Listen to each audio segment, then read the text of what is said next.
We're going to finish up the last unit of our class by looking at how humans have affected food crops and where they came from and how they've changed over time.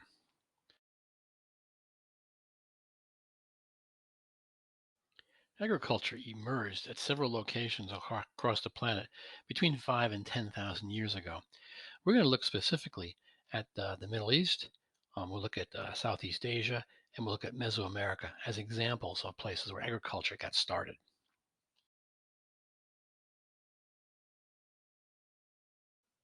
Humans have been around for a long time, perhaps 2.5 million years. Species were different than Homo sapiens, which emerged 2 to 300,000 years ago. But Homo habilis and erectus and Neanderthal man, all these forms of humans were here for some long time and coexisted with Homo sapiens for some time. But Homo sapiens have taken over the planet. Agriculture, the domestication of plants started relatively recently and probably began with small tribes that began to domesticate animals and plant seeds. And this changed everything.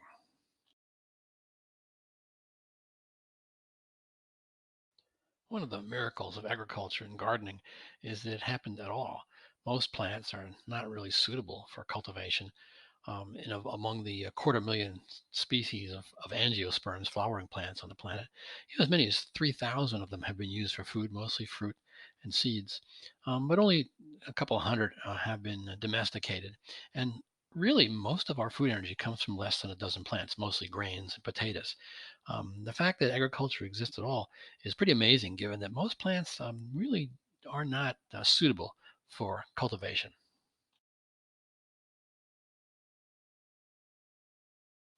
But, once a plant had been selected for domestication for use in a garden or a farm, it's changed considerably by artificial selection, so-called artificial selection. Humans have continued to um, save seeds from better and better plant types.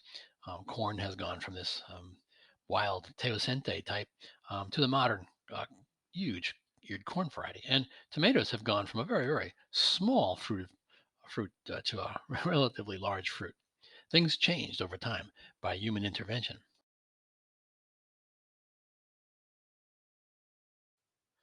Most plants are not useful for domestication. Domestication comes from the Latin domere, which is a word for household or home.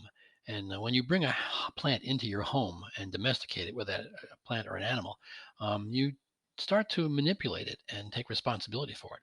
Most plants don't do well in this situation, and not every locality across the planet has plants that are suitable for human use. So that agriculture emerged at some few places around the planet because there was great biological diversity and a few plants were suitable for farming.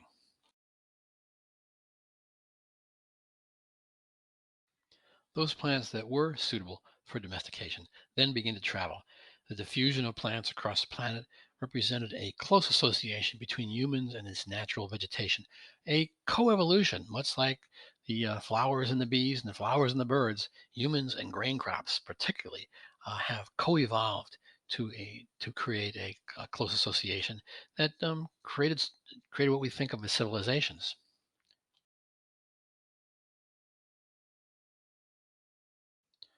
Although a number of theories on this, most anthropologists agree that domestication did not happen in response to hunger, but more opportunity.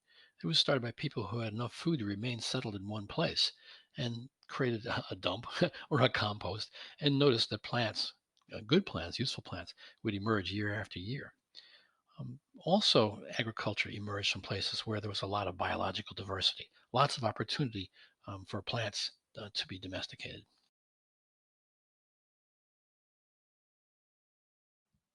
Although there were a number of places on the planet that agriculture seems to have emerged and different plants emerged from different places, we're going to look at three: Eurasia, the Middle East, Southeast Asia, and Mesoamerica, and wonder, what was happening that was so special about these locations that humans began to find plants that were suitable to domesticate.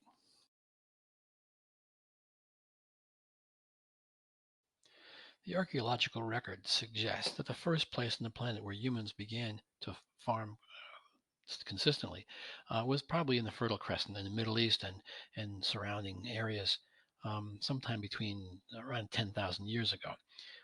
The crops that emerged from this area are bread grains, grapes, olives, and of course apples from Kazakhstan are among those that continue to be used today. Probably a test question.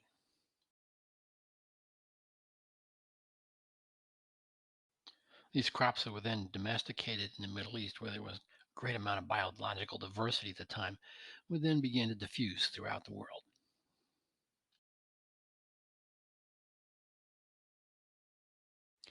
So, why was the Mediterranean region a center of origin for many of these food crops?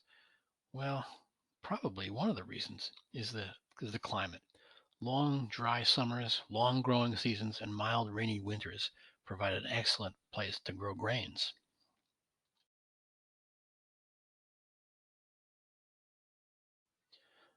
Plants that could survive long, dry periods, such as grasses, were suitable for the Mediterranean region. Also, the dry weather during the late fall harvest season was appropriate for grain crops, and the mild, rainy winters would recharge soil water.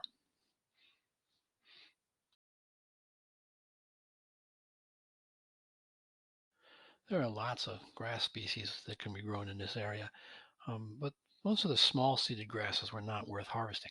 Large seeded grasses, such as wheat and barley, thrived, however, and became staples in this region.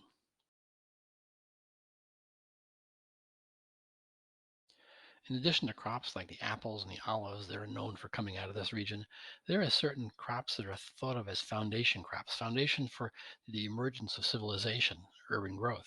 Wheat and barley being grass plants that produce a lot of carbohydrate, and lentils, peas, and chickpeas among those founder crops that provide excellent protein.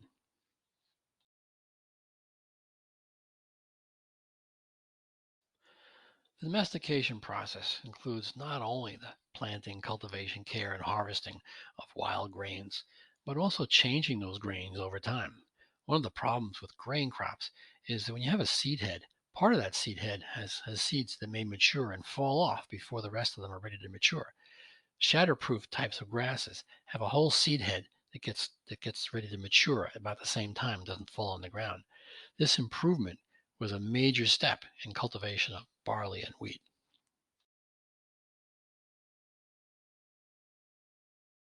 Today, the production of grain is really big business, highly mechanized and highly industrialized.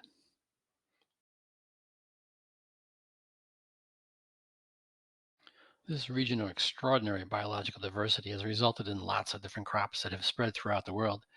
I'm going to ask you to remember for the test that wheat and barley, lentils, peas, and chickpeas are the foundation crops, but there's lots of others you can just be aware of.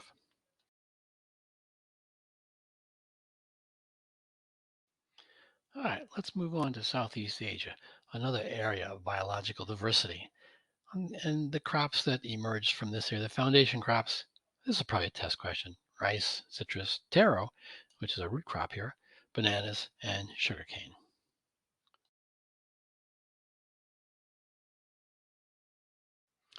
And here too, these crops spread throughout the region.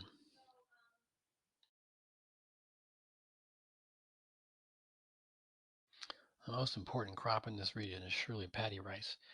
Rice is a grain, a grass, once again, and it can be grown in flooded fields.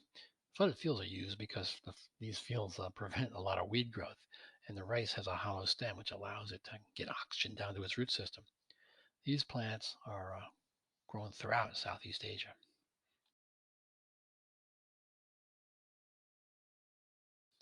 Rice, which is grown largely by hand in much of the region, is even grown on the steepest hillsides.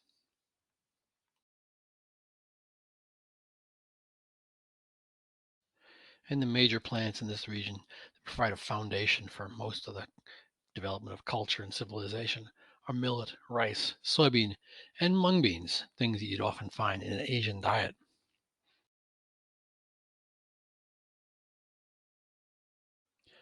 But there are lots more crops that come out of this region of high biological diversity.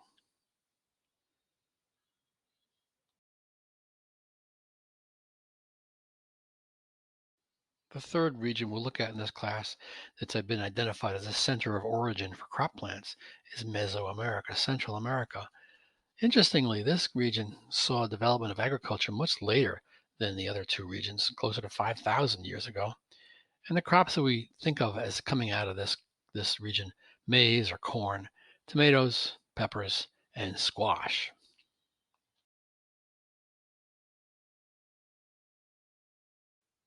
And much like the other two centers of origin, great biological diversity occurring in this tropical region of Mesoamerica.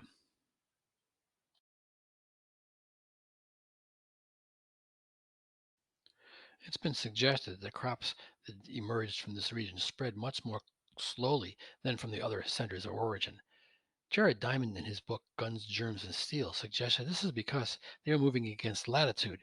Moving north or moving south required changes in temperature, and the plants adapted more slowly than those plants that spread east and west from the other two regions.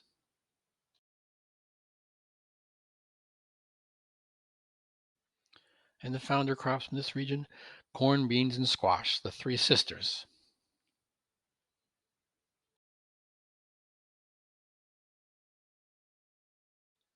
And of course, the interaction of humans with these crops changed these crops over time. The ancient ancestor of maize or corn is thought to be teosinte because of genetic similarities in these two crops.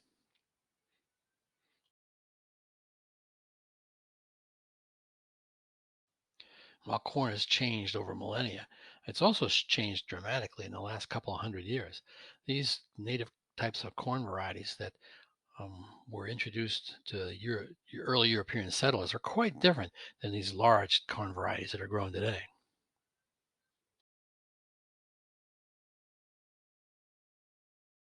And then scientists have changed corn even more dramatically more recently.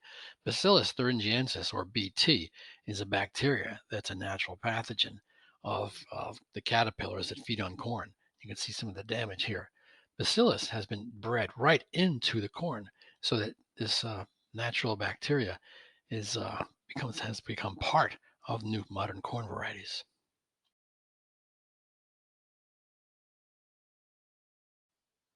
And from this region of Central and South America, many crops have emerged from this center to be grown worldwide.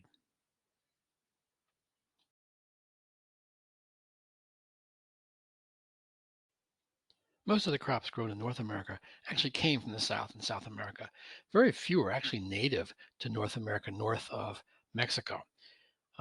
Sunflower is one. A few others are blueberry and strawberry. You might want to know about blueberry and strawberry and sunflower as native crops to northern parts of North America, north of Mexico, for the test.